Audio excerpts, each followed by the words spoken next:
নমস্কার বন্ধুগণ, কেমন আছো সবাই? আশা করছি সবাই খুব ভালো আছো। সুমিস ভিলেজ লাইফ চ্যানেলে আরও একটা নতুন ভিডিওতে তোমাদের সবাইকে স্বাগত জানাই। আমাদের অনেকগুলো আম গাছ আছে, কিন্তু এবছর সেরকম আমই হয়নি। ঘাটের কাছে এই আম গাছটাই অনেক আম হয়েছে, কিন্তু এই আম গাছটা সবার ভাগ, মানে আম পারলে 5টা ভাগ করতে হবে। তাই যে যখন পারে 5টা ভাগ করা হয়। আর এই গাছের আম পেকে গেলে কি বাজে খেতে লাগে কি বলবো। তাই আজকে ভাবলাম কয়েকটা আম পেরে নেওয়া যাক। যদিও যার যখন চাটনি করার ইচ্ছে হয় তখন 5টা পেরে নেয়, 5জনকে দিয়ে দিলে হয়ে যায়।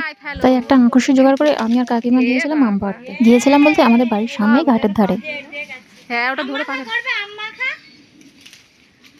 ও কাকিমা এরকম পাখি নো পেকে যাবে, পাকছে তো অনেকগুলোই পেকে ছিল। সব করে নিচু করলে হাত দিয়ে হবে না।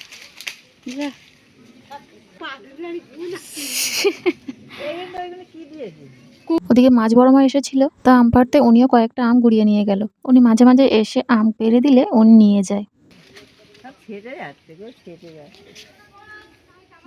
হয়ে গেল।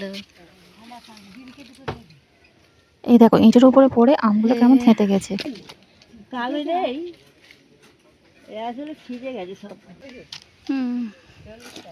কাঁচা করবে তো ওকে গুঁড়ো ইতি করবে। এতক্ষণ পরে রোহিত আবার এলো, আর একবার ধরে টান দিতে কতগুলো আম পড়লো, কিন্তু কয়েকটা আম পড়েছে পুকুরে।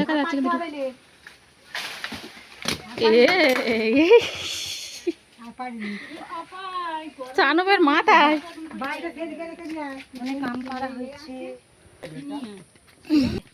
এ দেখো, এটা খারাপ।